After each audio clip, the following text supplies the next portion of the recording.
Is me sitting here a rare sight? No, we just thought you'd be resting. Perhaps I would have been, were it not for the sudden arrival of some unexpected guests. Not that I consider it a disturbance. After all, you are the only ones who are free to enter. Would it not be a little unfriendly of me to lie down while we speak? I didn't realize you put so much thought into little things like that.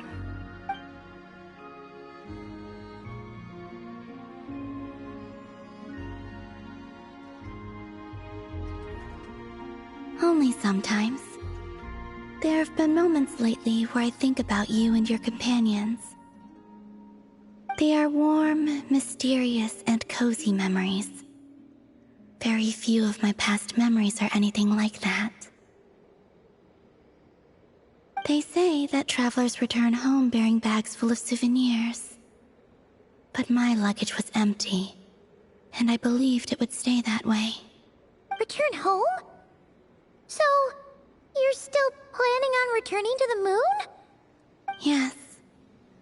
This planet continues to reject me, reminding me that I do not belong here. If I remain in Teyvat, there will come a day that I disintegrate. And I don't mean reduced to dust, or turned into food for the flowers. I mean, I will cease to exist entirely. Alright then. Well, we're sure gonna miss you. But it sounds like we'll have to say goodbye. How do you intend to return? The moon prayer night is soon to arrive. On that day, the moon will be closest to Teyvat. The Kuvaki in this land will reach its peak at that time. I merely need to grasp the tide, and with relatively little effort. Oh, Paimon gets it! It'll work like a slingshot! You make it sound like she's gonna get blasted up to the moon. If I did that, I suspect I would crash into the false sky. I will be using a much gentler approach. But I do like the analogy. It's fun. You see? She gets Paimon's sense of humor. In the blink of an eye, the time has come to part ways. It does feel that way, doesn't it? Time seems to fly fastest when you are enjoying it.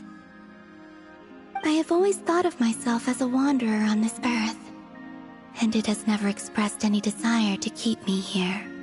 Yet just as I plan to depart, it tugs at my arm.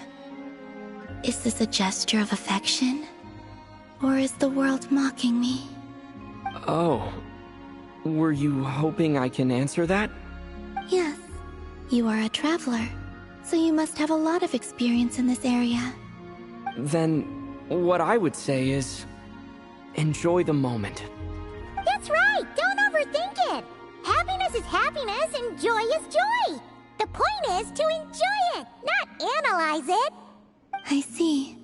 Then what I would say is, even though I am very tired right now, I am still happy. I can't tell from the tone of your voice. Oh, really? You don't think I sound happy? I'm just kidding. I could tell you were in a good mood today from the moment we saw you. Ah, a joke. Albeit not a funny one. Anyway, I assume you're here about you-know-what. Give me your hand. Actually, it's not that. There's something else we wanted to discuss with you. Oh. Then, do you still want to give me your hand? Or not? Sure.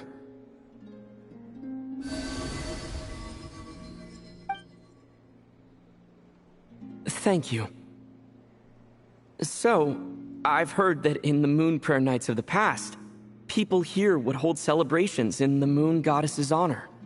Since you helped so much in our fight against the Rehir of Solnari, I think you deserve a farewell party before you return home. I haven't asked everyone else for their opinions on this yet, but I'd like to invite you to join the upcoming moon prayer night. I've never joined a moon prayer night before. I'm not sure what I would even do. Oh, don't worry about that! We take care of everything. All you need to do is show up. Of course, there's no need to force it if you're not feeling strong enough. It's just, this kind of felt like a golden opportunity. But they call me Kutar, and the Fatui have an arrest warrant out for me. I shouldn't appear in public right now.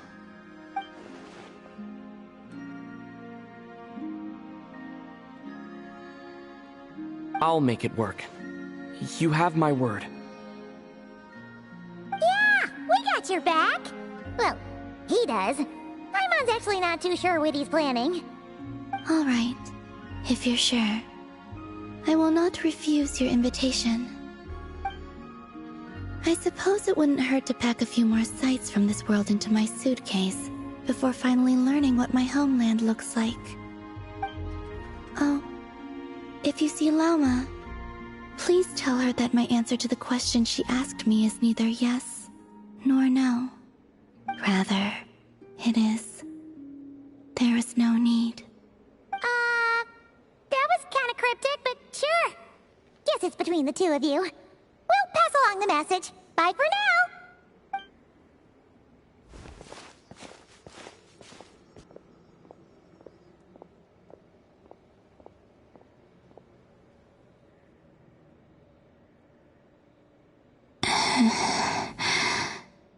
And also, I do not know.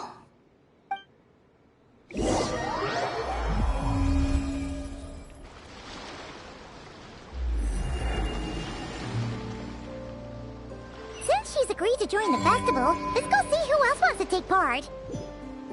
Lauma's gotta be the person most familiar with the Moon Prayer Night. We should start with her. Also, what exactly is your plan to keep her safe? Not sure yet. I'll figure something out. What?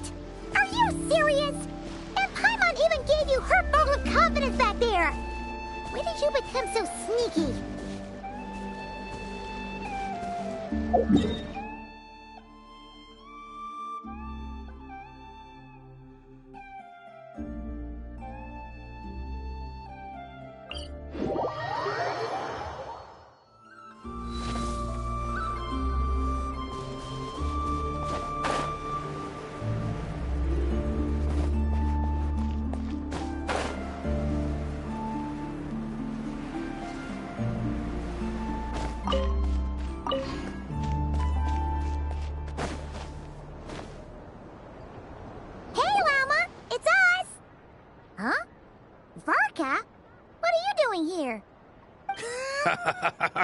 Beats me.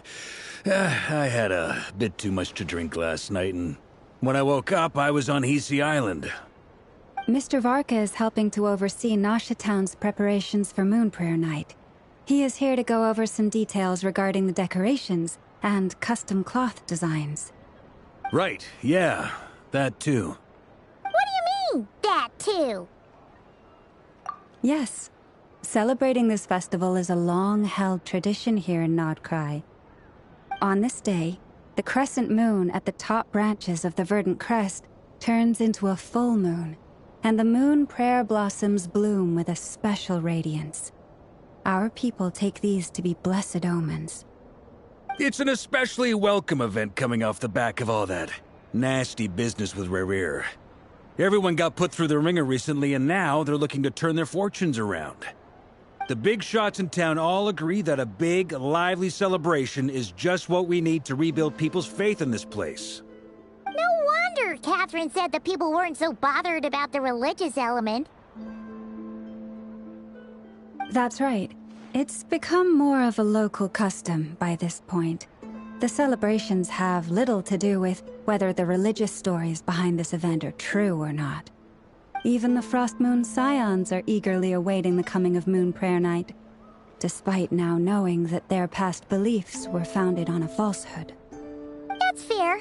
It's a bit like the Lantern Ride in Liyue. It's a chance for people to enjoy themselves, not debate the existence of the Adepti.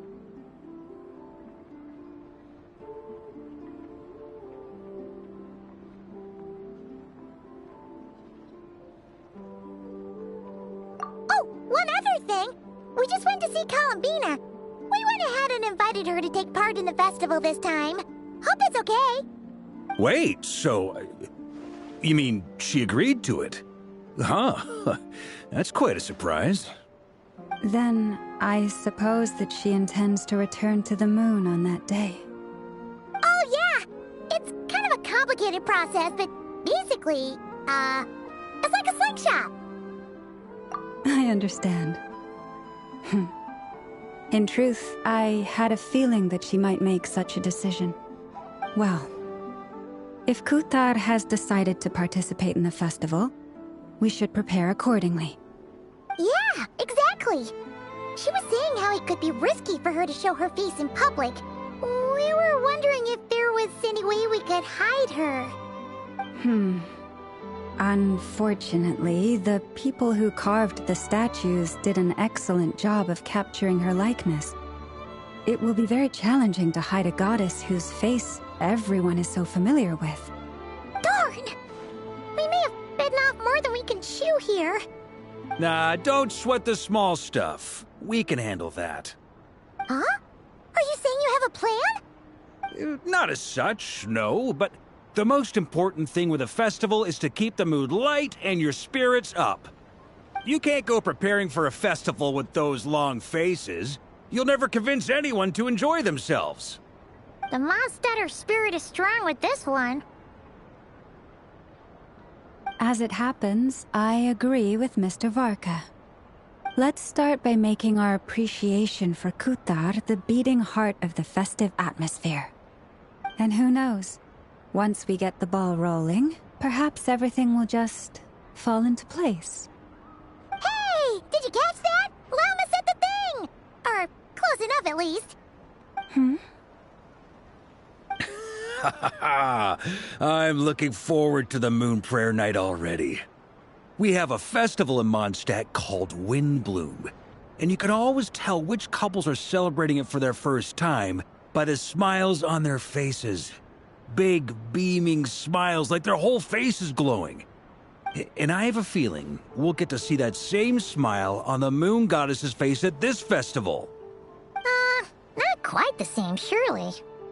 Anyway, I'll take care of business in the city, but I'll have to leave the decor up to you and the Frost Moon Scions.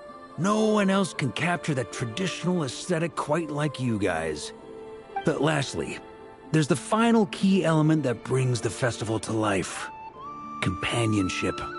Before you leave, let me show you something that we've been preparing. Mr. Varka had asked to see it already, so you may as well tag along. Also, I have some further questions about Kutar's decision.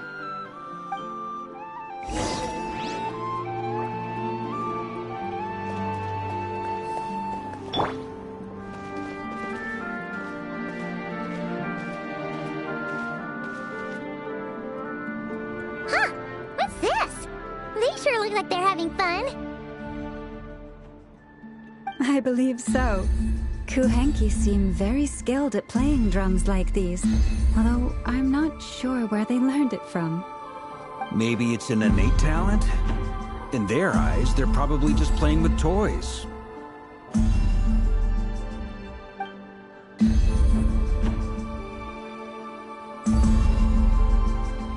Wanatar! You want to play too? Yeah. She looks more confused than anything. Maybe we can teach her next time if we get the chance.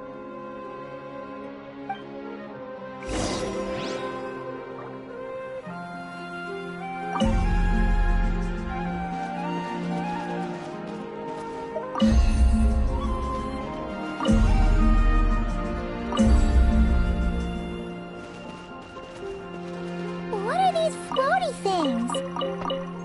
Moon veils. We hang them from buildings in the city during the festival.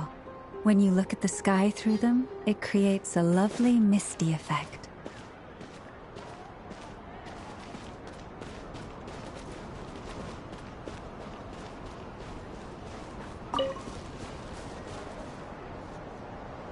Everyone seems hard at work. They're preparing items for Moon Prayer Night. For instance, the sculpture being made over here. Mr. Varka and I were just finalizing the details of where it will be placed. Ah, there she is. I didn't know the finished article would be so large.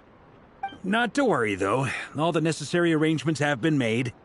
Just let me know once it's ready, and I'll get some people to ship it over. You have my thanks.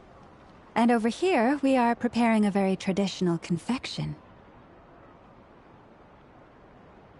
Oh, look at all these colors! It looks great! Can Paimon try one? Of course. I have a feeling you'll like it a lot. You bet! Sweets and treats are Paimon's favorite! If you included those in the Feast of the Moon, I bet Paimon would have joined the Frost Moon Scions by now. There will also be verdant crests like this present in Nasha Town during the festival. The timing of Moon Prayer Night is not completely set in advance. We make a rough estimate, then observe the changes in the verdant crests and moon prayer blossoms to guide us. As such, the wait itself is a fun feature of this particular festival.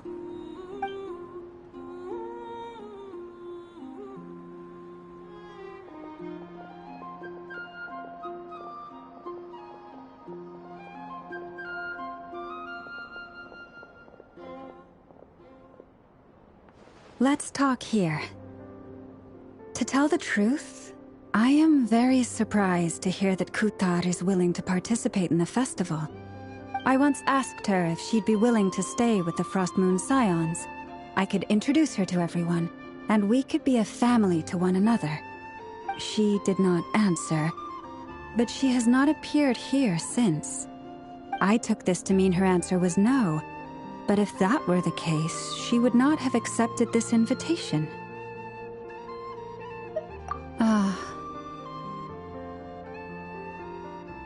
I see. Maybe she is right. Maybe the Frost Moon Scions of today no longer need a moon goddess. But my wish was not for her to come here and be worshipped as a deity. I simply wanted to offer her a place to stay. I'm sure she believes that showing herself here might invite Fatui intervention, and as such she does not wish to cause us trouble. But what really pains me about all this is that this is her birthplace. She ought to belong here, yet no one has been able to grant her shelter. I think I'm qualified to weigh in here. When someone's about to depart on a long trip, what they need is blessings, not burdens. We should wish her the best, not make the journey harder than it already is. Anyway, she's agreed to attend, hasn't she? All we need to do is simply respect her decision. I see your point. Yes, she will soon depart after all. Our job is to leave her with some happy memories. Besides, who's to say her journey to the moon is a one-way trip? It's not like she can't come back and visit if she wants, right? Paimon agrees wholeheartedly. Festivals are all about having fun, so let's keep it simple. All right, I'm gonna head back to Nasha Town soon. Want to come with? I'm guessing you have some other folks to visit there. Sure thing, let's go! Bye for now, Wilma! Thank you all. Goodbye.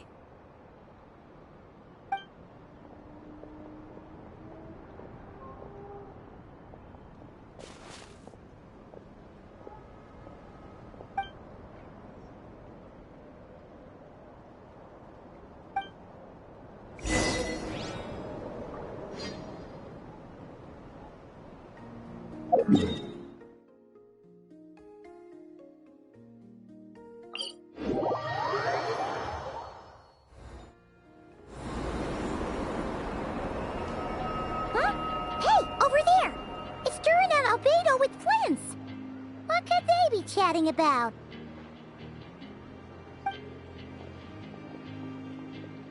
Your guess is as good as mine.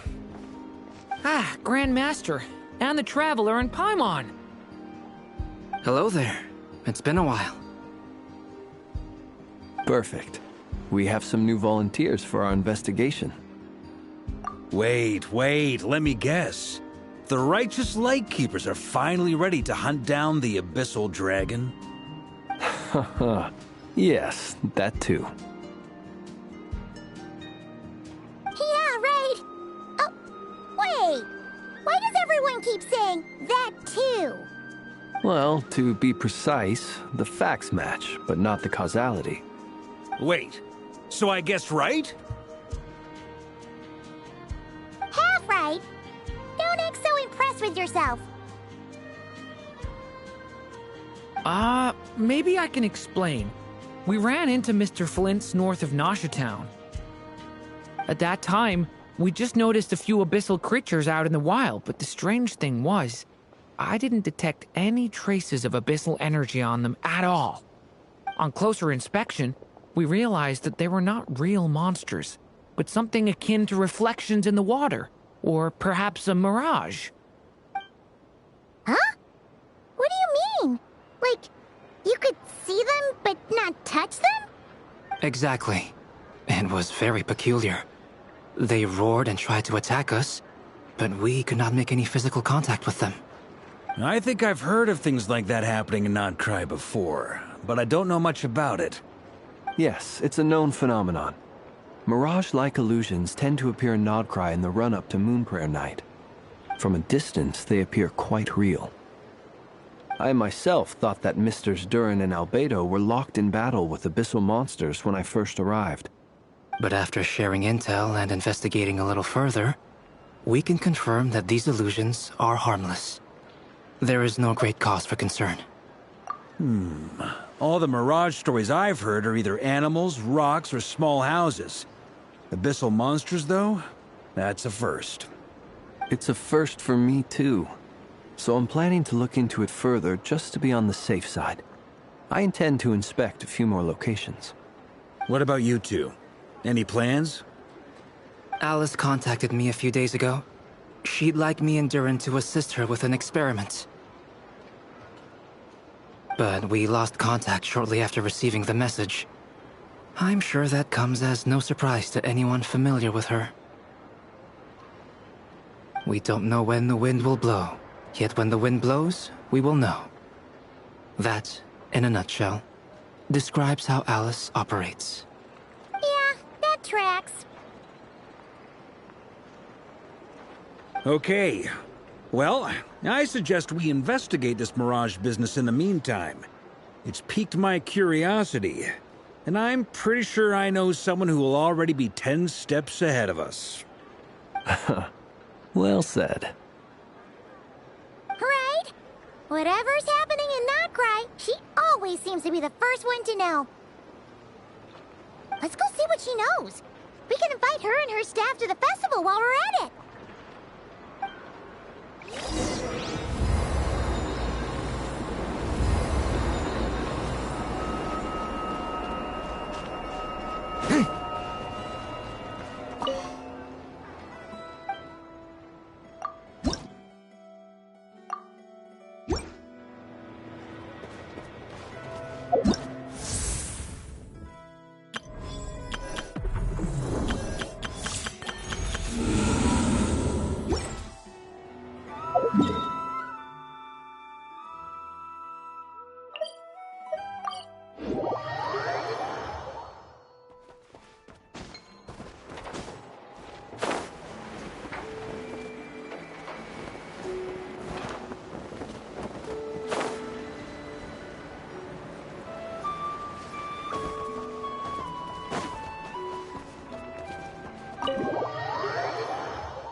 You're right, I have noticed.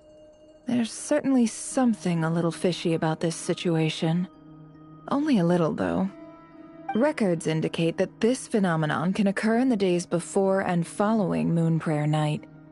That said, it has always been a rare sight in the past. The odds of encountering these phantoms are similar to looking up in the night sky, happening to see a shooting star, and managing to make a wish before it disappears. But This time, either everyone's getting lucky, or they're appearing far more frequently than usual. Yehoda's out gathering intel as we speak. In the meantime, let me check off some points of interest. First, the Abyss. The ones we saw seem to be abyssal monsters. Indeed. But we have identified one location where many more of them have made an appearance. And not just monsters, but human phantoms, too. Given the scale and nature of the phantoms, it's almost as if someone's last memories are coming to life. Or perhaps the memories of multiple people. Oh. So you mean the phantom monsters are hunting down the phantom humans? Exactly. The phantoms can interact with each other, but we have no means of intervening. In addition, some of the human phantoms would seem to be from the very distant past. This is clear both from the clothing they wear and the stories they tell. They claim to be from Hyperborea, a name which I've heard from Lauma before. If this is true, it means they must be from 6,000 years ago. Did Paimon hear that right? 6,000 years? It sounds like this merits further exploration. That'd be a big help. I'll leave it with you, Albedo. My knowledge of ancient history is non-existent. I used to doze off every time the pre-Knights Favonius era came up in class. It's quite a miracle that you were able to understand these phantoms' speech, given how long ago they lived. I suppose you're right. But I'll leave the archaeologists to ruminate over that conundrum. As an intelligence broker, my sole interest is in the value of the information I gather. Which, in this case, hopefully means earning myself some good favor with our dear Lady Moonchanter. So calculating. Whew, this intel broker logic always catches Paimon by surprise. Sounds to me like we could split the work up. I think the abyssal phenomenon is best left to Albedo, Flint's, and me. Agreed. It coincides with my duty as a lightkeeper. For my part, I'd like to understand the abyss better. Even a little knowledge would go a long way. This is certainly a rare opportunity to study the abyss. But even rarer, perhaps, is the chance to make contact with the ancients. The Curatorium will take the lead on investigating the Hyperboreans. We put in the work to learn what we know so far. It seems only fair that we get some quantity of exclusive intel. That just leaves our trusty team of 2 unassigned. Since you became an honorary knight, of course. This was part of my grand plan all along. Ha ha ha! Oh yeah, by the way, we managed to convince Columbina to come to the Moon Prayer Night celebrations. Would you and Yehoda like to join too? She agreed to that? Huh. Quite an achievement. Never underestimate the traveler, I guess. I'd be happy to join. No point shutting myself inside when the streets are all decked out. I doubt any clients will be visiting during the festival in any case. And Yehoda loves a party, so I'm sure she'll jump at the opportunity. No. No. No. No. No. No. No. No. No. Way to contradict me in front of... Wait. No, that's not what I have bad news, boss. So many people. All right, everyone inside. Quick.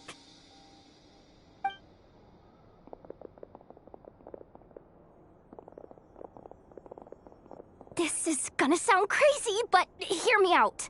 I saw one of those phantoms at Star Sand Shoal, and it was some sort of flying ship. Like a spaceship? That's gotta be the one you came to Tibet in. You said you saw the same thing through the moon marrow, right? Huh? You already know about it? Ugh, I thought I was gonna blow people's minds. Turns out I'm the last to find out. Wait. Back up. You came here in a spaceship?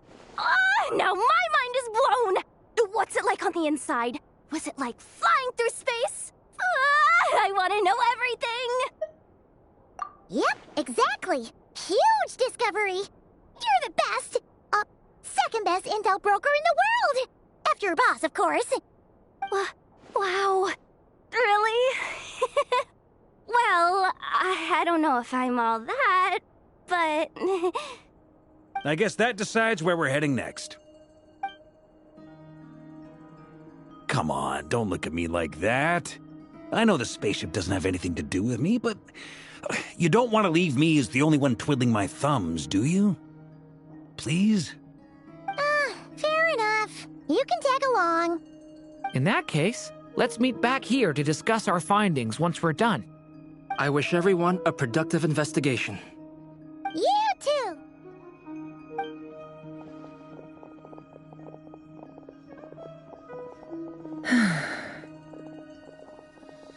What's up, boss? Aren't we gonna head out? Tell me, Yehoda, when did the Curatorium start giving out intel for free? Oh, sorry, boss.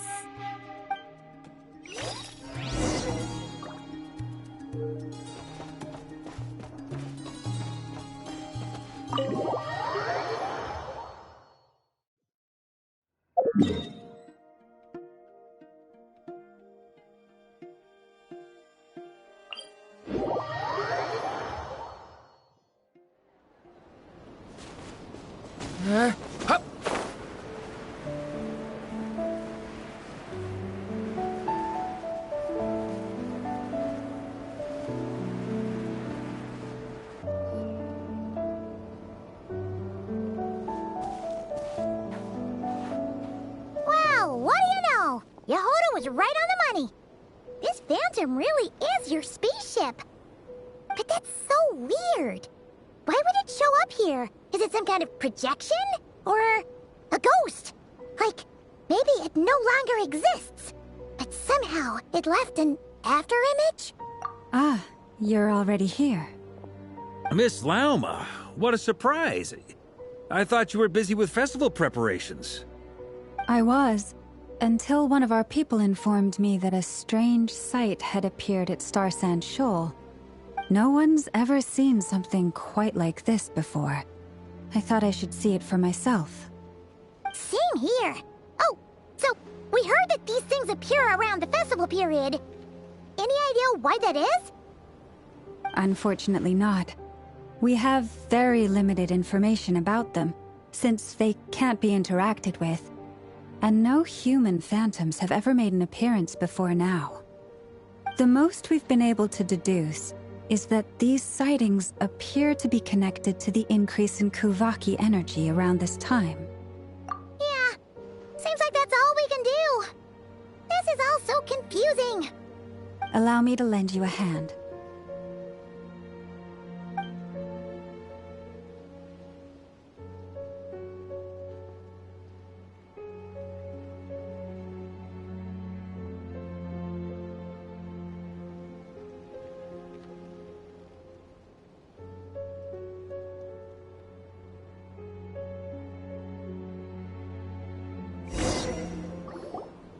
Everyone, our friend here should be able to provide us with some information. Is that a phantom Rhymehorn deer? I've heard about how the Frost Moon Scions live in harmony with the animals and can even communicate with them. That's coming in handy now, for sure. Okay. Yes, I understand. Then how about this?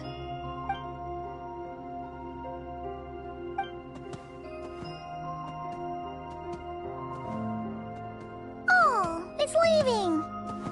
It appears to share our curiosity about this giant spaceship, so I asked it if it wouldn't mind investigating along with some friends. In return, I told it about some nearby spots where the wild fruit grows abundantly. We may live in a different era from these phantoms, But I trust that the terrain, climate, and ecology here are more resistant to the effects of time than some things are. Let's give them a moment and hope for the best.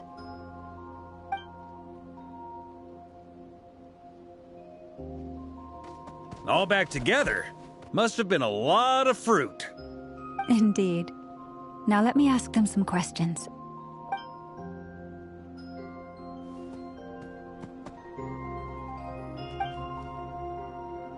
It did find a lot of wild fruit, enough for them to feast for a long while. This puffin circled in the air several times, but didn't spot anything out of the ordinary. Certainly nothing to do with the spaceship. Huh. Well, it definitely makes sense to get a bird's eye view. Indeed. Other than that, I was also thinking that the world these phantoms see is also different from ours. Oh, I get what you mean. The wild fruit exist in both times and spaces, but there might also be things that only exist in that space-time, which we can't see. Good point. Great thinking, Llama. Blunthorn rhinos can use kuvaki to shift great rocks, but this one says it couldn't get that ship to budge by even an inch. The sniffer mole tried too, but despite being a skilled digger, it could not get through. They say that the spaceship looks robust and undamaged. It seems completely impervious to any and all attacks. Whatever lies within is well defended from harm. So, just like us humans, there was nothing they could do about this spaceship either. Yes. Still, they deserve our thanks. We are grateful for all your efforts, dear friends. Now go, and enjoy your feast. I've noticed some other human phantoms gathered nearby. Come on, let's go talk to them.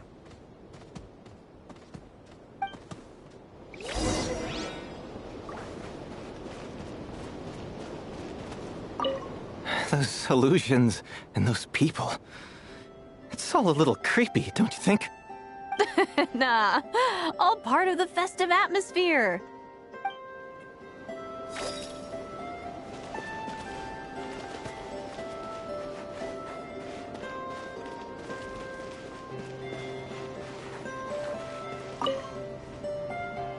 What is this thing? I've never seen it move, and there's no way to get inside. Goodness knows. My grandpa says it's been sitting here at least since his grandpa was still alive. What about his grandpa? Did he say anything to your grandpa's grandpa about it? Huh? I don't know. In all likelihood, it was here back then too. Hard to imagine something this huge could move. Guess that means that as far as they're concerned, this ship's been around a long time.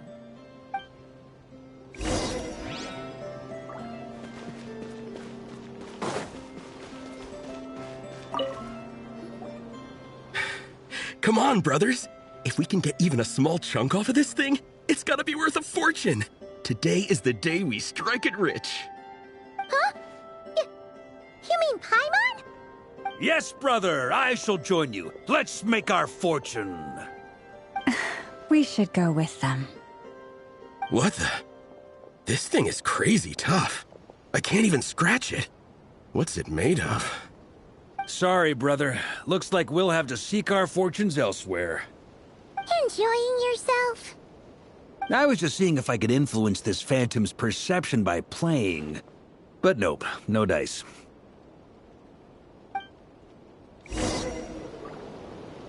I'm sure we're all starting to build up an idea of what's going on here now that we've spoken to some of the people.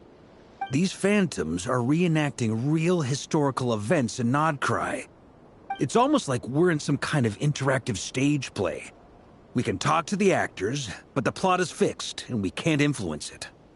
It makes sense. History is set in stone. The objective facts of the past cannot be changed. Paimon totally thought you were just goofing around earlier. But actually, you were doing some serious investigating. Of course I was.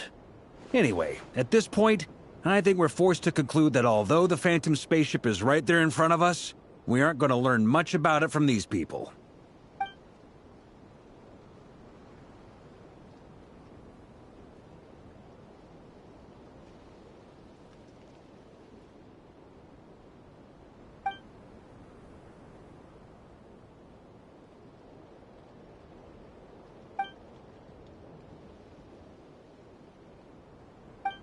Don't be discouraged. If nothing else, this is proof of the ship's existence. And think about it. So many people tried to hack their way inside, but no one could get the door open. It's made of very tough material. To me, that says that we'll either find the ship itself or the story behind it. It's just a matter of time. Huh. Every now and then, when Varka gets serious, he actually does seem like Grandmaster material for once. I wonder how the others are doing. Let's head back for now. Sounds good. Also, drinks are on me if Team Knights of Favonius is the first to finish. Wait, we have a team name now? Am I in Team Knights of Favonius as well? You're very welcome to join. We've even got a cathedral ready for you. Isn't that technically blasphemy? You wouldn't dare make a joke like that if Barbados was in earshot. Nah, I'm sure Barbados doesn't mind a little harmless blasphemy once in a while.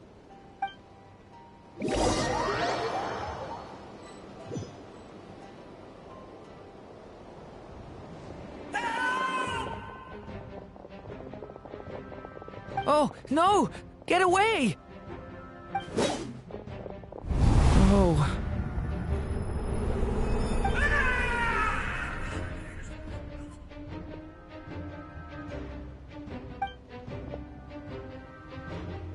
I know it's hard to stomach, Mr. Duran. But as I'm sure you've noticed, there is nothing we can do to intervene in that which unfolds before us. But we have to at least try. And try you have. But are you aware of how many unsuccessful attempts you've made now? I wasn't keeping count.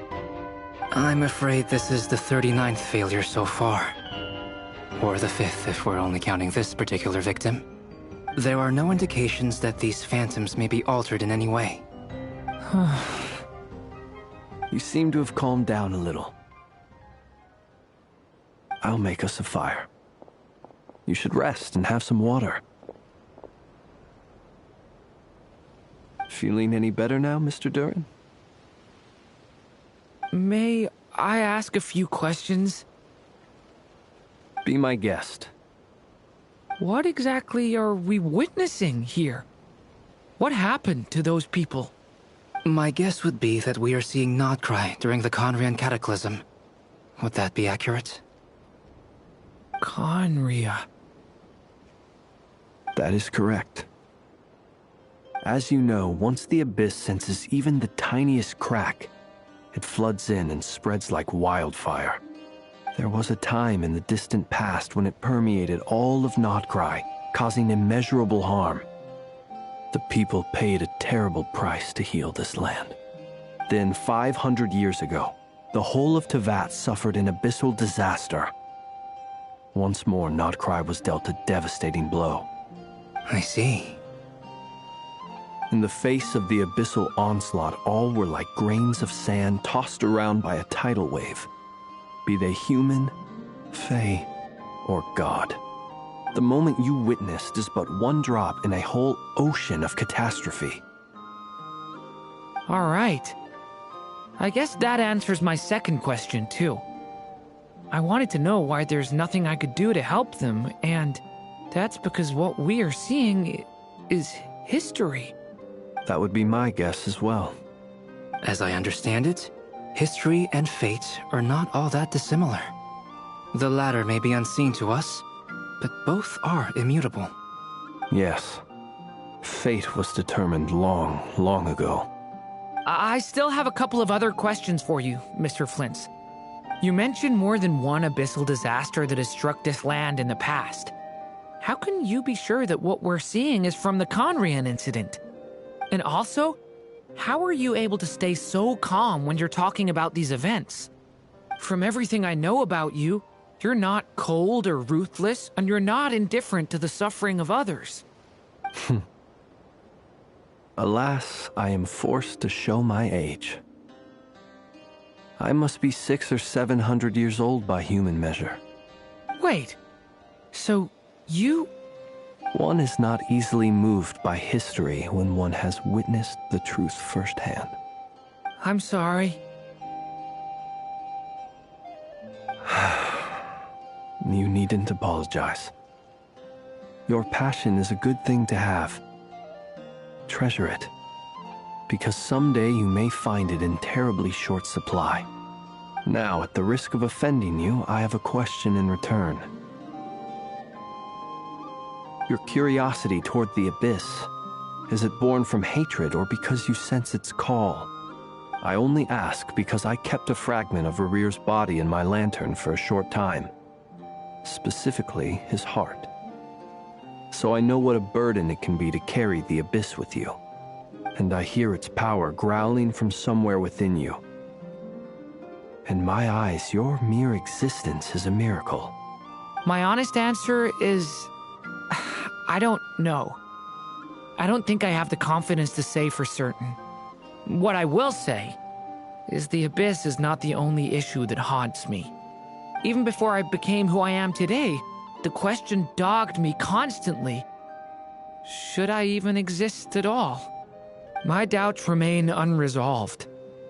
But when we fought Rerear, something became a little clearer to me.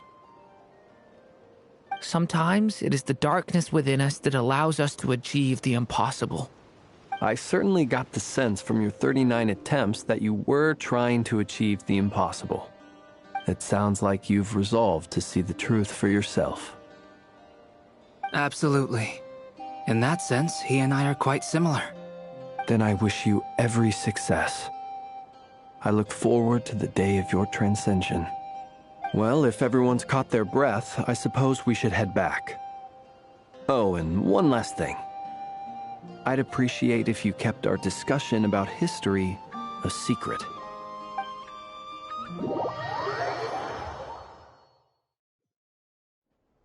Incredibly, our separate investigations led us all to the same conclusion. Hooray for consensus! Yeah, but we barely learned anything, though. I totally thought this would be the mother lode. Talking with the ancients? I mean, come on! But nope. All we got was useless snippets of conversation. And all this stuff about moons and hyperopia. What a load of baloney. Seems like people back then had a few screws loose. I understand your frustration. We found the same issue. Each phantom only showed a very brief moment in time.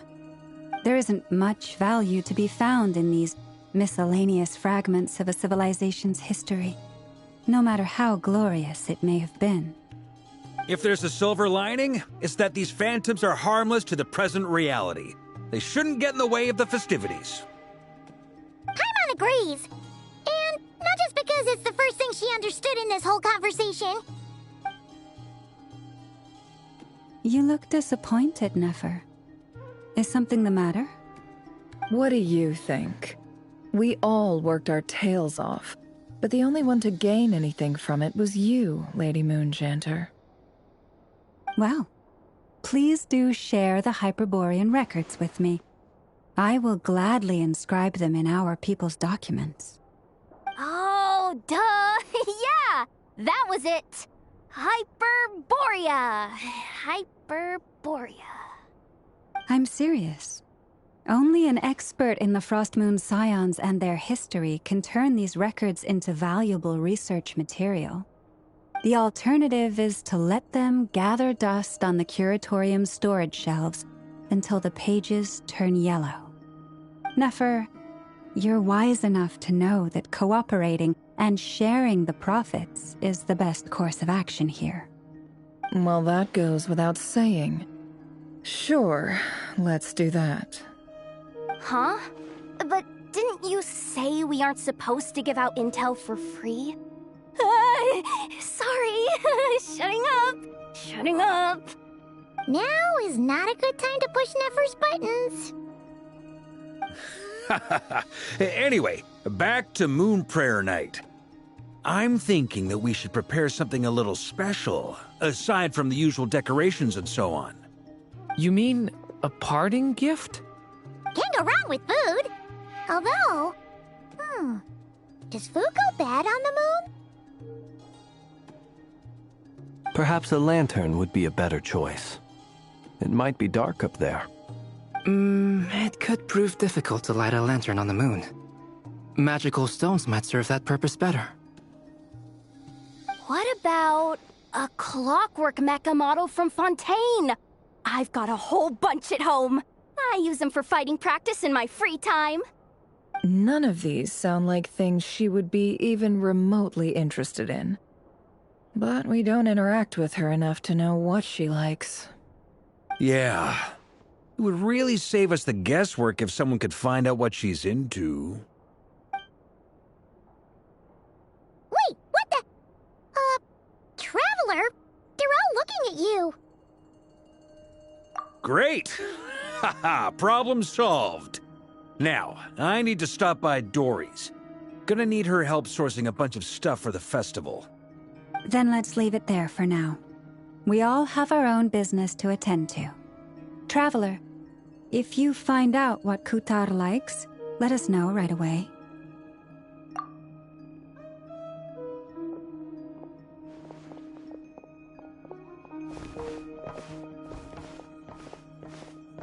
Is something the matter? I'm fine.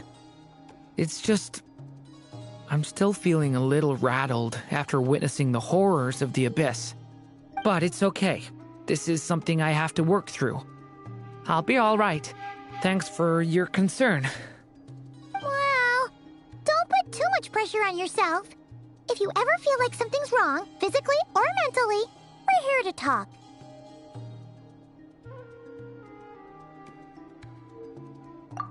Come on. Stop treating me like a kid.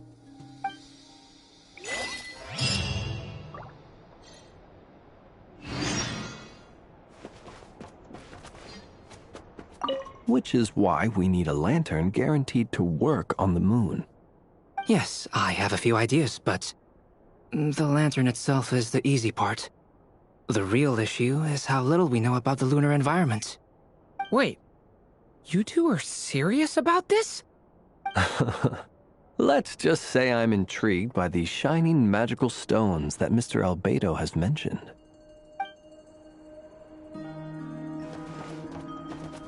Could you do me a solid and try to smooth things over with Boss Neff?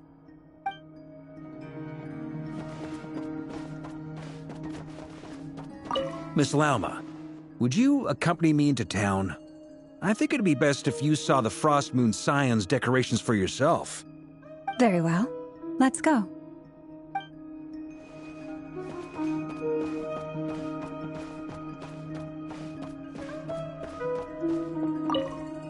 You should get going. It's important that we ascertain what Kutar likes.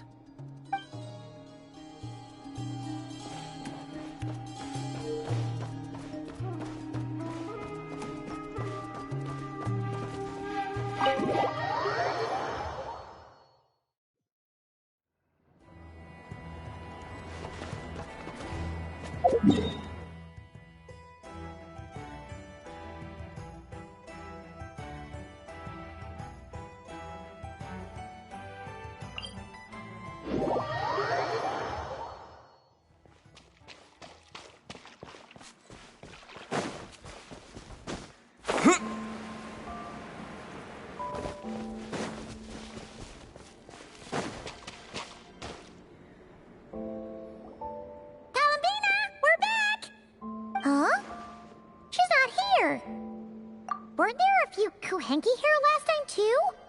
Where did they all go? Walkies? For Kuhenki? You're not pets, you know. Oh, well. Looks like we just came at a bad time. Let's try again tomorrow. There's still a few days until Moon Prayer Night, so we're in no rush. Besides, she needs time to rest anyway.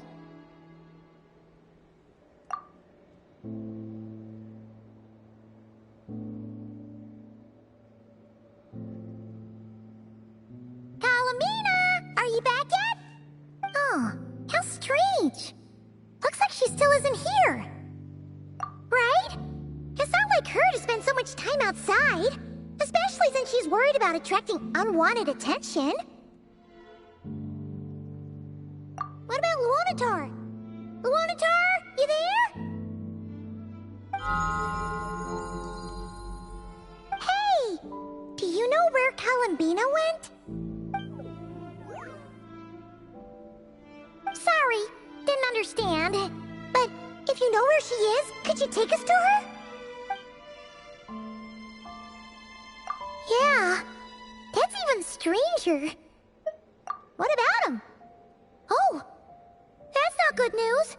They change color when Kalambina gets weaker, right? And they look super pale right now. Good idea. She might know what's happening.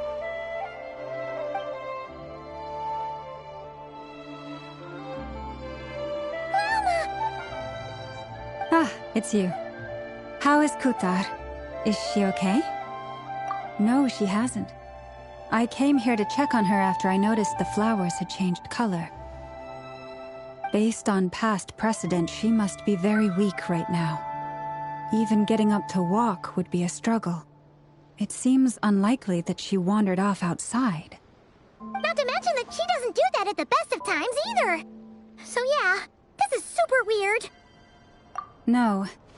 Very few people are in the know about Kutar's whereabouts. And if anyone suspicious had visited, they'd have left some sort of evidence. Come on, let's go to Nasha Town. If anyone has seen her, someone there will know about it. It's not Krai's information hub after all. Makes sense. Let's go!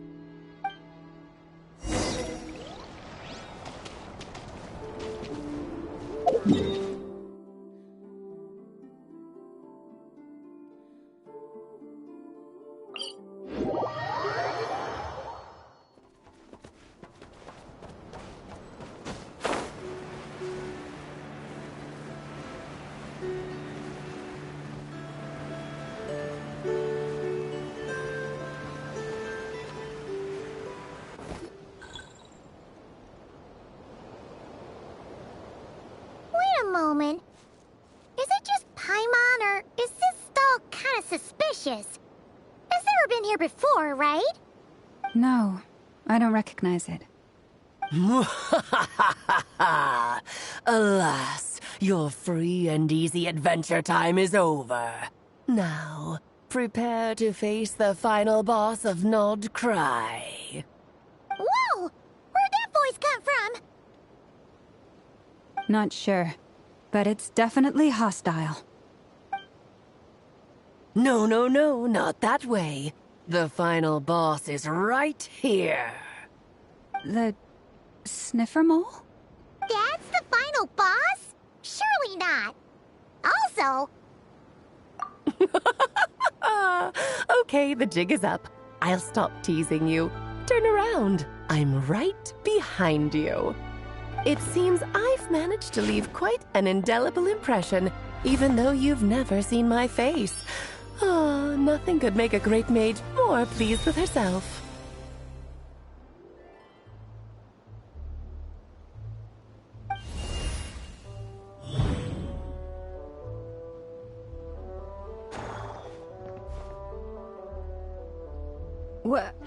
What is going on? I've heard that all the big shots in Teyvat have long, wordy titles that stun people speechless when they make their entrance. Unfortunately, none of them are affiliated with the Hexenzirkel, and we ourselves keep a very low profile. The notorious name-dropping doesn't quite work for us. Still, I, for one, think I'm really quite amazing. So that didn't stop me from coming up with a title anyway. It's really you this time? Not a lantern or a Dodoko, but Alice in the flesh? Oh, that's right. So, what do you think? How does it feel to finally meet me? look like... Oh, that's the first thing you thought. A little surprising, but that actually makes me very happy. Because that means that when Klee grows up, she'll be just as stunningly beautiful as her mother. So she's a friend of yours? Kind of. This is actually the first time we've seen her in person. I see. Madam Mage, that was, quite a powerful entrance. I certainly won't be forgetting it anytime soon. It's okay, Lauma, don't force it. Paimon will do the honors. This is Alice from the Hexen Circle. She's a friend of ours. And of Arcus, too. That's right. She's a good person, just kinda... unpredictable. Well, what is the human heart if not unpredictable? Hmm? If we could not do as we please, how would we differ from machines? I am Lauma, Moon Chanter of the Frost Moon Scions. It is a pleasure to meet you. Oh, I know. Before you got here, I spent a good, 15 minutes getting up to speed on Nodkrai's present situation. In other words, I've read the whole "in the last episode" part, so we can skip the pleasantries. Fair enough. Well, Miss Alice, I can already tell that you have quite a unique personality. He'll get used to it. Paimon sure is. So anyway, what are you doing in Nodkrai, Alice? Oh, I thought I told you already. This time, I'm the final boss. And what a formidable foe I shall be. Powerful, confident, decisive, and good luck finding my weak spot. You will never succeed. Oh, drat! My one weakness, and you found it in an instant. Fate has been dealt a devastating blow.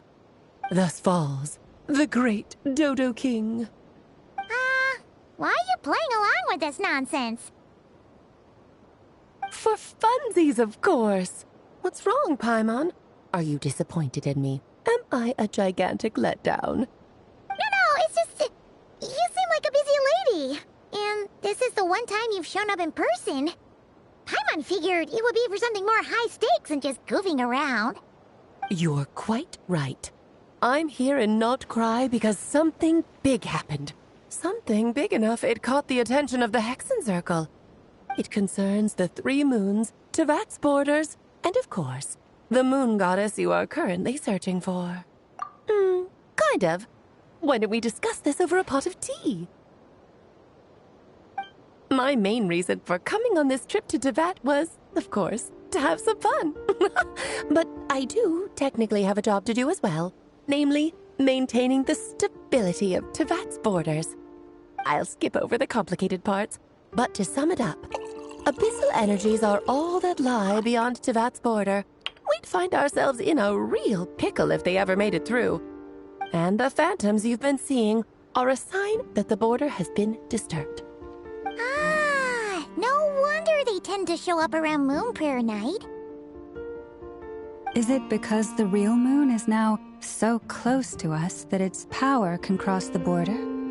In part, but only a negligible amount passes through. Just enough to influence the verdant crests and so on. And as you've noticed, there has been an unprecedented number of phantoms appearing this year. The influence of the moon beyond the border cannot explain this. No, there is another far greater factor at play. The trilunar syzygy. A trilunar syzygy? Eons ago, before the heavenly principles came to Tevat, it was the then 3 moon goddesses who controlled the laws of this world.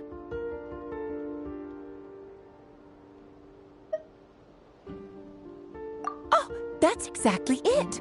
The 3 goddesses split these powers amongst themselves, promising never to consolidate them into one singular body. This was meant to keep the world stable. But, fast-forwarding to the present, the eternal moon's marrow is with you, while the iridescent moon's marrow, which should never have appeared in this world, has been retrieved. Add that to the presence of a moon goddess in the flesh and... the power of all 3 moons is gathered here in Nodkrai. There hasn't been an event like this since the War of Funerary Flame. And it's having a noticeable effect on Tevat's borders. Because I wish to give my darling daughter a peaceful, sunny environment to grow up in. Is that a good enough reason? Kinda sounds like you're dodging the question, but it does make sense. Well, that's one reason anyway, and the most important one. The others are a little complicated to explain. For instance, cleaning up after dearest Miss R. Albedo could tell you more about that if you're curious, but right now, I have a more important question to ask you. Why are you collecting the moon marrows? I see. Nicole told me about that legend once. Nicole? You mean Mage Anne? Oh, so you remember. Yes, of course. That was a story about fate, her area of expertise. But back to the story of our dear moon goddess. I'm afraid her intended method of returning to the moon is unlikely to work anymore. What does that mean? She may be missing, but she hasn't gone anywhere. She has disappeared.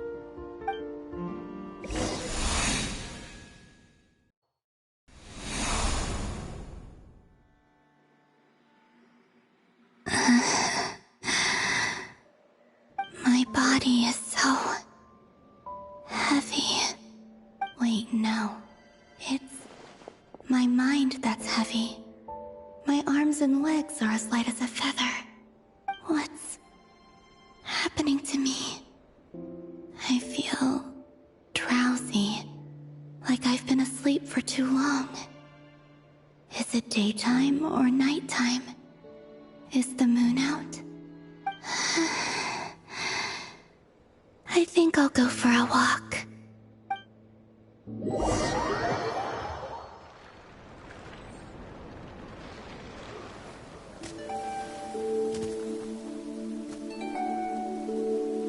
Are you out for a walk too? Huh?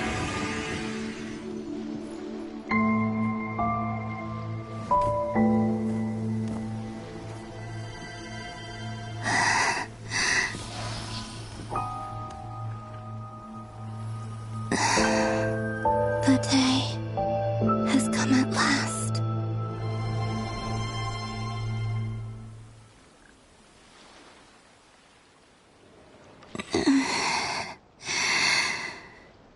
Have I grown so weak that I can't even sustain my physical form? But Moon Prayer Night is nearly here. I was so close to returning home. Death is near. Is this how it ends for me? Will I return to the moon after I disappear? Or... I don't want it to end like this. So far, at least, I still exist. Even if not physically, I can still feel. But as my power wanes, I'm sure that too will fade. I suppose I might take one final look at this world. The world where I was born.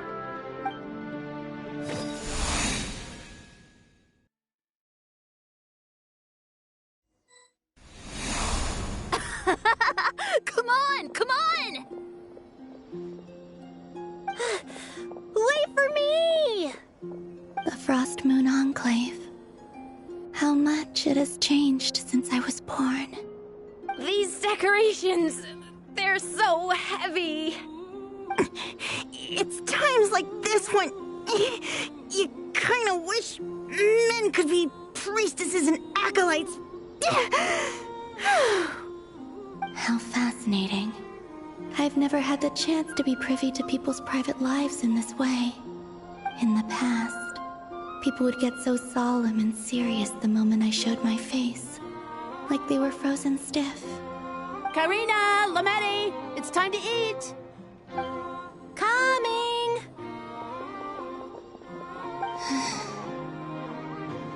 to watch them a little longer.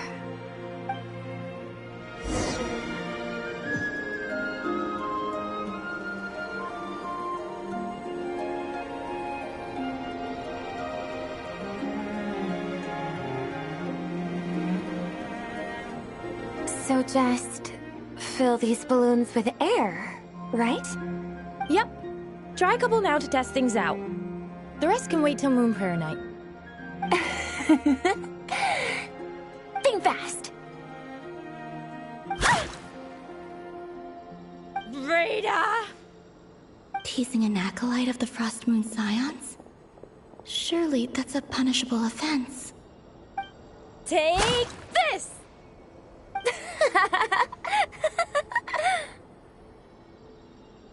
Huh? All right, enough horsing around. Lady Lauma gave us a task. We should get back to it. The task is just to check that the balloons don't leak, right? Doesn't matter if we fill them with air or water. Yeah. Okay, you got me there. And you got me there. But still, we can't use all the balloons before the festival even starts. We won't use all of them. And as long as Lady Lauma's trusted acolyte doesn't snitch, this can stay as a little secret between friends. A couple more can't do any harm, right? Oh, you menace. Then, think fast! Is pumping a balloon full of water really so much fun?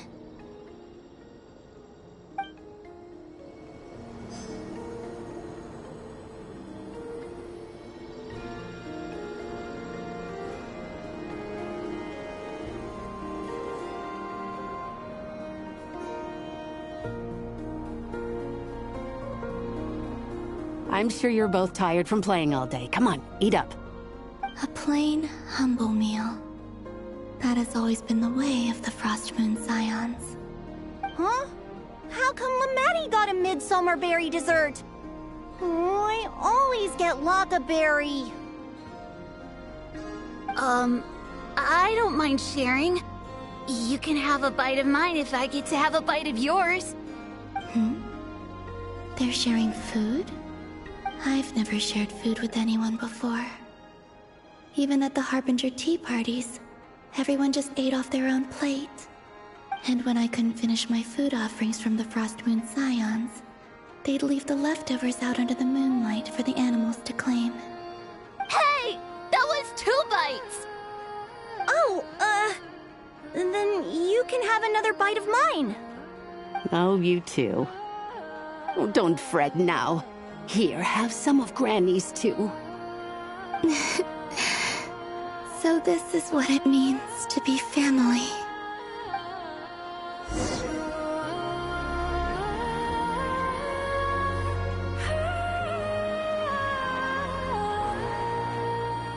I'm seeing so much that I'd never usually get to see.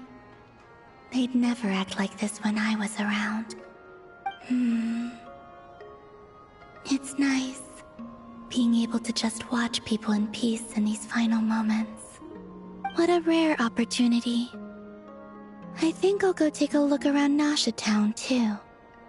Maybe the Traveler will be there.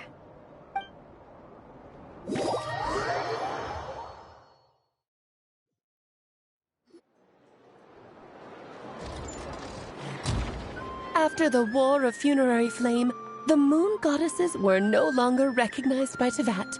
They lost the whole foundation for their existence. That's why the Moon Goddess's strength is fading. She cannot withstand the world's rejection of her. To be more pedantic about it, the Moon Goddesses did something to offend the Heavenly Principles, and that's why they were ousted. Something of a recurring theme in Teyvat's history. Theoretically, speaking so candidly should put me in their crosshairs too, but they can't tell me what to do. I'll say whatever I want. Anywho, the Moon Marrow energies were but a drop in the bucket for her, and that battle against the Ray Hair of Solnari only weakened her further. Fortunately, it happened close enough to Moon Prayer Night, when the Kuvaki concentration here is high. That's the only reason she managed to survive this long. What do you mean, fortunately? You said she disappeared. We're too late. Oh, what a headache. I thought this was all common knowledge. I guess I have some more explaining to do. Okay, buckle up. It's time for another lecture.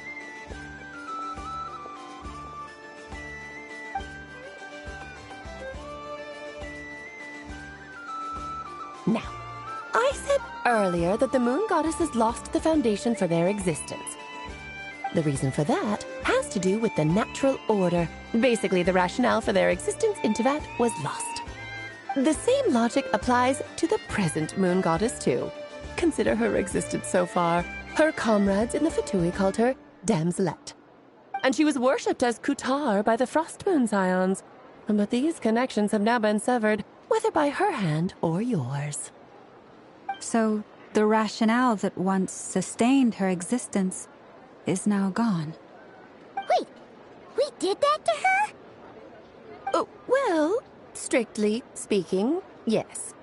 But let's not start pointing fingers, shall we? I'll only end up as the big bad villain, and that's not the kind of final boss I want to be.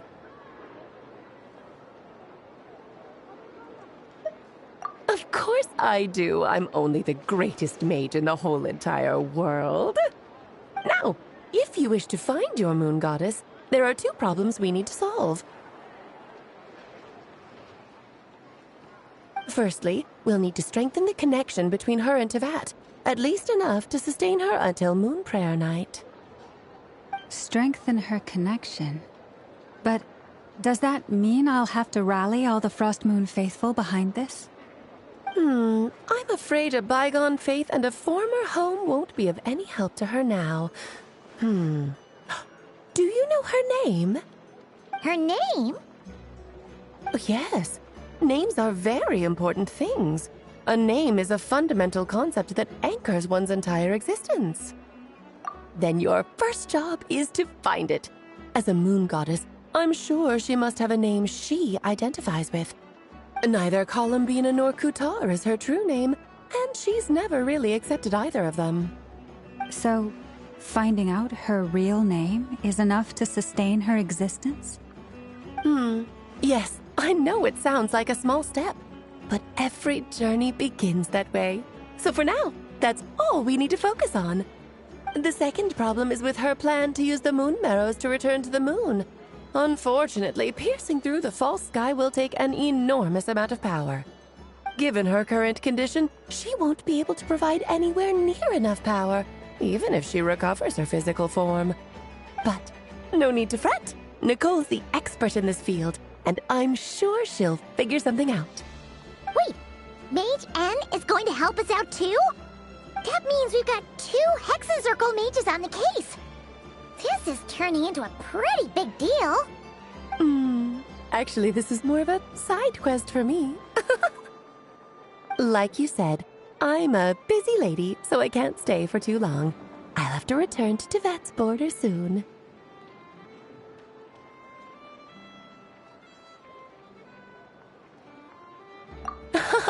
That's the upside you get for looking out for my little Klee. Hopefully that will incentivize you to carry on keeping her company in the future. Anyway, jokes aside, you'd better get moving. It will take quite a miracle for the moon goddess's consciousness to hold out till Moon Prayer Night. Oh, I suppose I might as well tell you where Nicole is before I leave. Off you go now. Time to meet your new friend. Oh, yes, and a little suggestion. Don't forget to mind your heads. What? I wonder how Durin's doing. I should really go see him before I head back. You really are super busy. I most certainly am. There's so many children I have to keep tabs on just in Mondstadt. Durin, Albedo, Venti, Varka.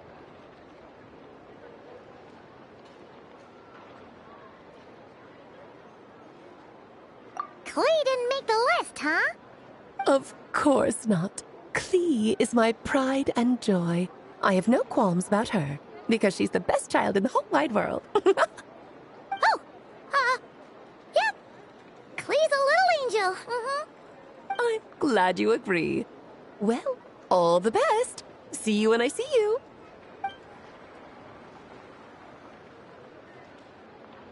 She left in a hurry. Yeah, she didn't pack up her stall. Should we handle it for her? I must say, I'm now very curious about her daughter. Klee, wasn't it?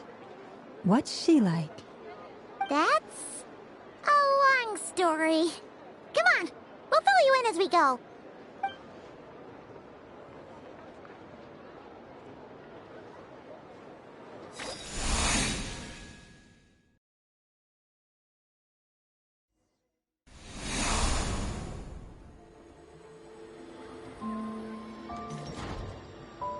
What a lively place. I've never experienced Nasha Town like this before. Hey, you old geezer! Your hammer's rusted through! Who are you calling old geezer? Are they quarreling? I'm looking right at him! You've really gone downhill since giving your daughter free rein in the workshop. Can you even swing a hammer anymore? It shouldn't take you days just to fix a single chair! You might as well use that hammer to massage my back for all the good it's doing. Don't run your mouth, or you'll get a back massage that'll put you in bed for the rest of your life. Look, the materials haven't arrived yet, all right? You know how busy it gets in the days before Moon Prayer Night. I'll bet you send all the materials to your little princess. Blood's always thicker than water, huh? All right, you've made your point, Uncle Koski. As soon as the materials arrive, fixing your chair will be the #1 priority. And Dad, if you've got time to chat, why don't you lend me a hand, See? Lolka knows what the score is. I guess they're friends. But the way they spoke to each other was so ugly. Then again, it wouldn't be the first time I've seen something like this. Columbina! Sing outside my door in the middle of the night one more time, and I'll unscrew your vocal cords. You hear me? Oh, Zandrone. So that was her way of trying to be friends with me. What a pity. I won't get the chance to say any ugly things in reply.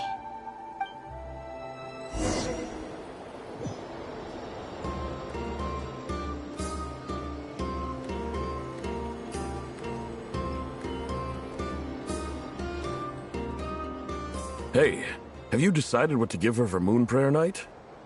I sure have. She's gonna get the surprise of her life when she's least expecting it. Then I'll whip out the ring and pop the question. The surprise of her life. What a fun turn of phrase. Cool, I get the picture. You can spare me the gushy details. Ooh, looks like we have a customer. Hello there, ma'am. Would you like some Moon Prayer Night candy? Huh? Is he talking to me? Can he see me? Here you go.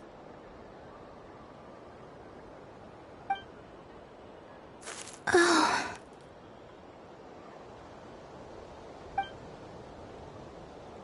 Come back anytime. Right. Now, where were we?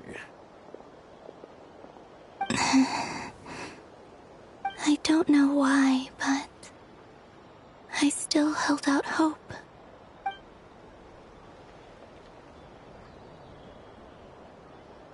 The most important thing right now is to find that mage. This name thing seems super important too, but where do we even start looking? I'd better go pay the Fatui a visit.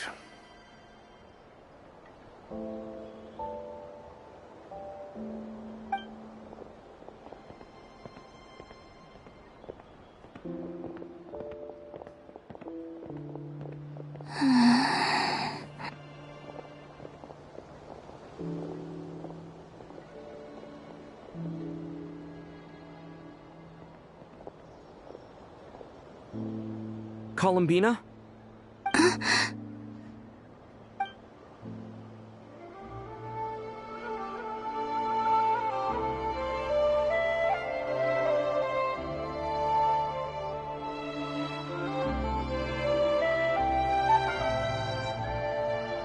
Traveler? Let's go! This is no time to be spacing out!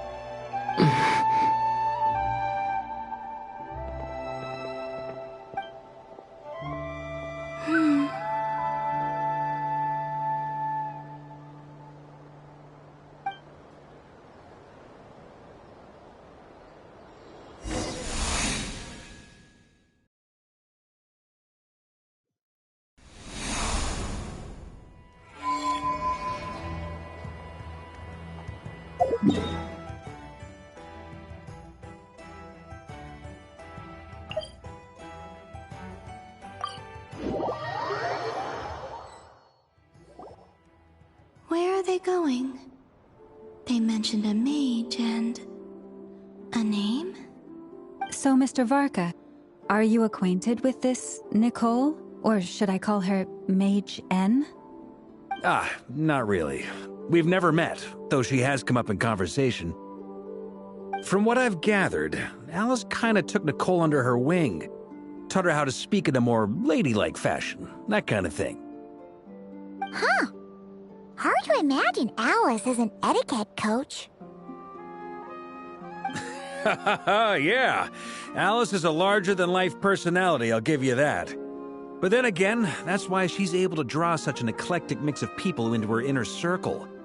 If I remember correctly, being an interesting person is actually one of her main entry requirements. So, if you ever wanted to join the Hexenzirkel, I'm sure you'd both be eligible to apply. Hey! Don't go around making promises on Alice's behalf! I wouldn't dare. I'm just trying to paint a picture of the Hexenzirkel for you. Okay, sure. Anyway, since none of us have ever met Nicole, how are we supposed to find her? We can't just go up to every woman in sight and ask, "Hey, are you Nicole?"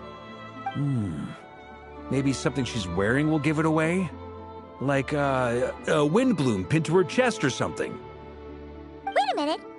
Alice never said Nicole was from Mondstadt. Oh, true.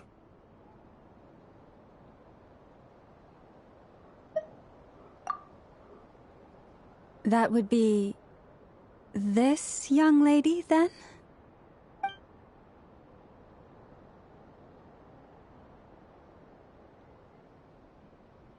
Hey there!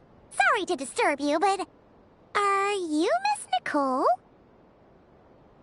Varka, Knight of Boreas of the Knights of Favonius. Alice might have mentioned me before. Mm-mm. Ah! Have we got the wrong person? Sorry.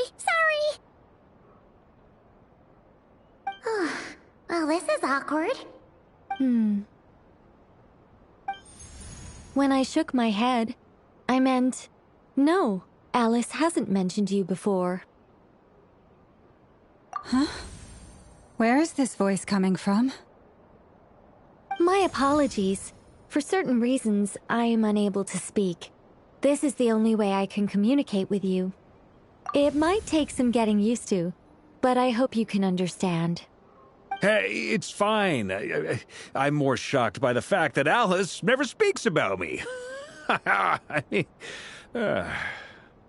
As for you two, we have crossed paths twice before, but it is nonetheless a pleasure to finally meet you. It's really you!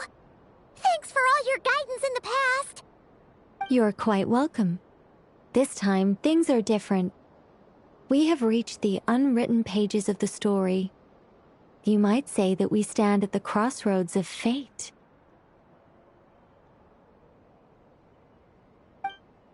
Now then, allow me to formally introduce myself. My name is... No, stop! Alice! I can't believe it! I had a whole speech prepared. I'd agonized over every single word. She always picks the worst moments to ruin other people's plans. I'm so sorry about that. Alice took the liberty of devising some bespoke self-introduction magic for each member of the Hexenzirkel. But I could have sworn I deleted all of the triggering conditions for it. How did it bypass everything? Oh gosh, this is so embarrassing. This is a very different side of Nicole than what we're used to. Is she not used to face-to-face interactions? Don't worry about it. We've seen that introduction magic once already, so it wasn't too much of a shock. Please go on, Miss Nicole. We'd love to hear what you have to say, or, well, communicate. Huh? Are they talking to this lady? But... Will you all promise to forget that horrendously embarrassing introduction? Sorry? Embarrassing? When?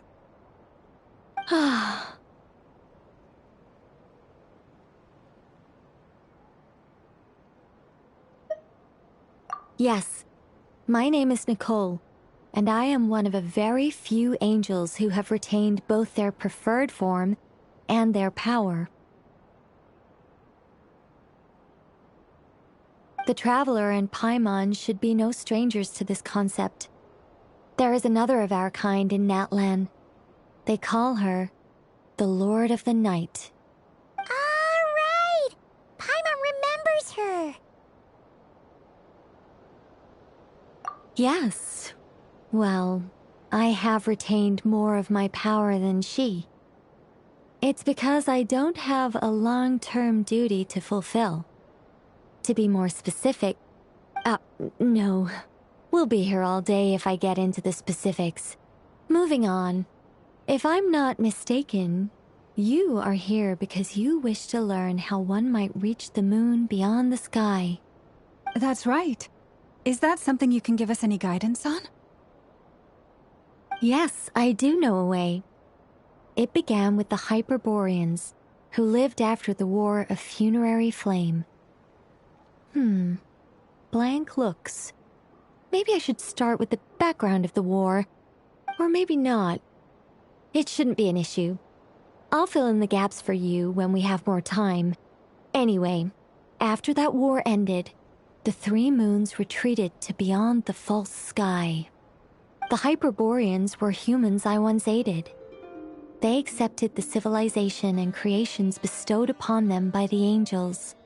But despite accepting many blessings of the angels, many among them still held on to their faith in the moons. They were reluctant to accept the new order, even after the War of Funerary Flame. They sought to contact the moon goddesses beyond the sky and receive their guidance. But all three had passed away by that point.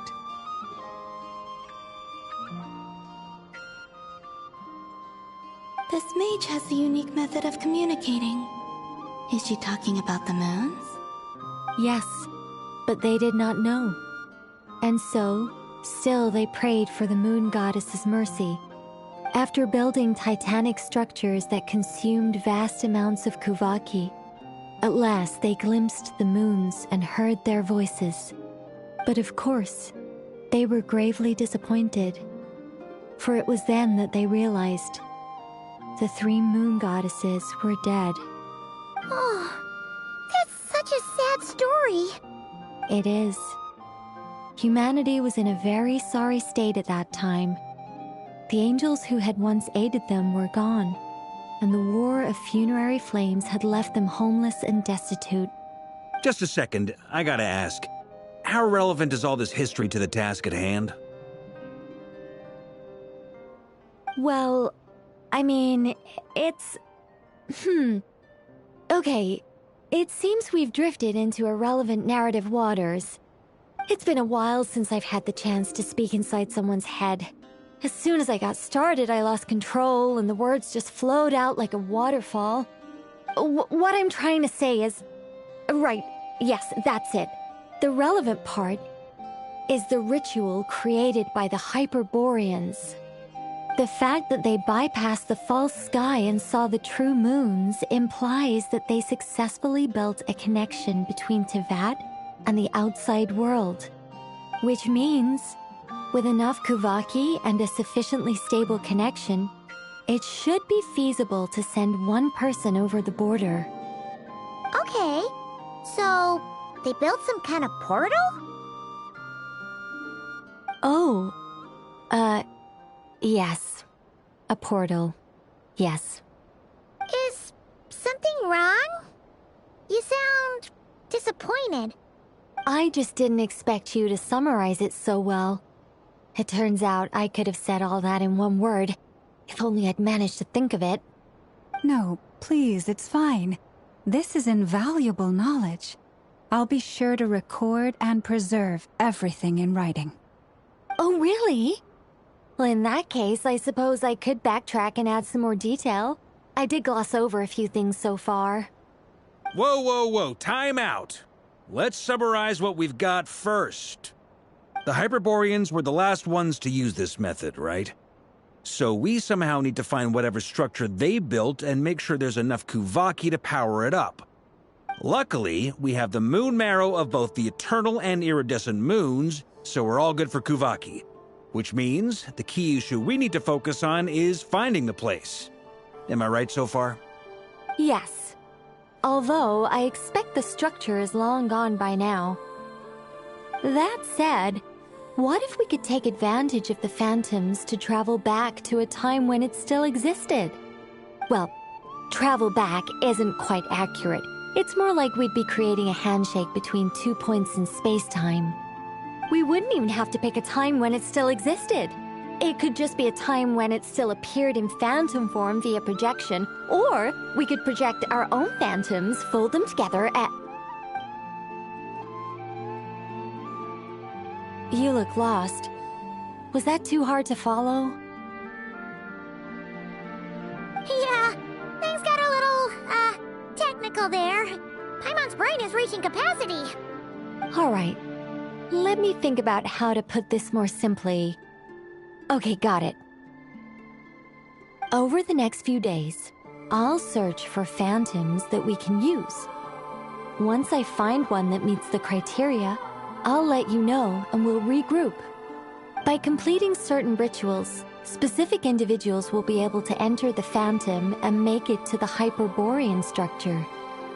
If everything checks out, and it looks feasible, we'll just need to wait for Moon Prayer Night, and we can send the Moon Goddess back home.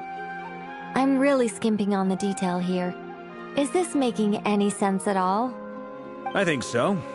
For now, we'll just wait to hear from you. Yes. Basically, yes. Great. Counting on you. In the meantime, we'll focus on finding the Moon Goddess's name. My name? Are they looking for a way to stop me from disappearing? Excuse me, Miss... Go on, Miss Nicole. This conversation was a little all over the place. I didn't catch your name. I am Lauma, of the Frost Moon Scions. Ah, I did wonder. I noticed that you listened very intently when I spoke about Hyperborea and the moon's history. If you'd be interested, I'd love to visit you this evening and go through it again in greater detail. Also, if you were serious about making a record, it would be too risky to simply write down the raw details as is. I would suggest some tweaks. Maybe rewrite the stories as fairy tales or fables, perhaps even prayers. Anyway, we can cross that bridge when we come to it. So, see you later then? Oh, and no need to prepare anything. Just a cup of tea will do. See ya! She seems friendly. It's just... It's so nice to find someone who's actually willing to listen. I've been dying for a chance to finally go through all this systematically from start to finish. Any longer and I'd probably start forgetting it. Now Paimon gets why Alice told us to mind our heads. Ha ha ha ha, what did I tell you? A lot of quirky people in Alice's orbit. Now then, the next order of business is, where do we start looking for the Moon Goddess's name? Maybe the rest of what Nicole has to say might give us some clues. Once I've heard her out, I'll summarize the salient points and share them with you all. I'm also inclined to review our other documents. Yes, Our faith was first established by our Hyperborean ancestors, but many of the more factually accurate records are from after Kuthar's birth.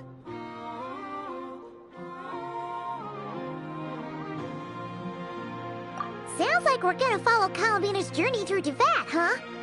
In that case, we'll start by heading to the Frostmoon Enclave. Sounds like a plan. Take this with you. I'll see about getting in touch with the Fatui. It'll probably just be Arlecchino and Sandroni again. They're the only ones who would want to help. Thank you, Mr. Varka. Don't mention it. Honestly, I'm more comfortable dealing with the Fatui than prying into the details of a young lady's childhood. Catch you later. I should follow them, just in case there's some way that I can help.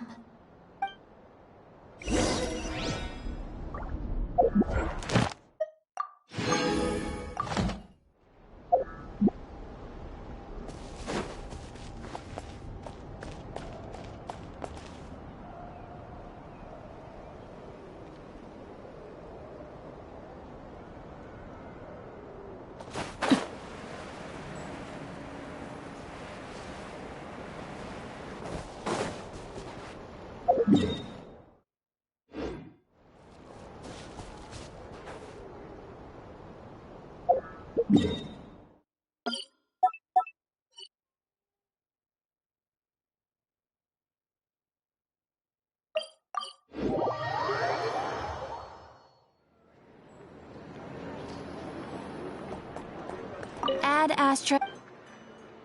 Thank you for complete. Ad Astra.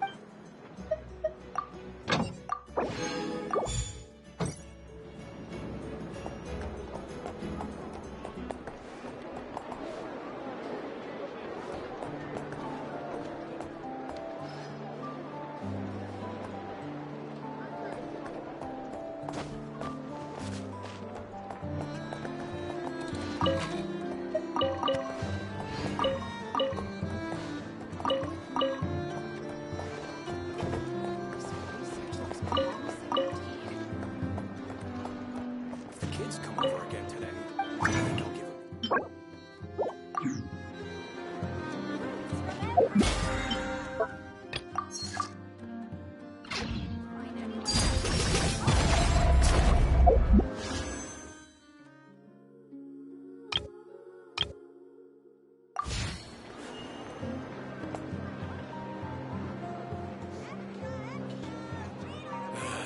Better to just let the youngins choose their own.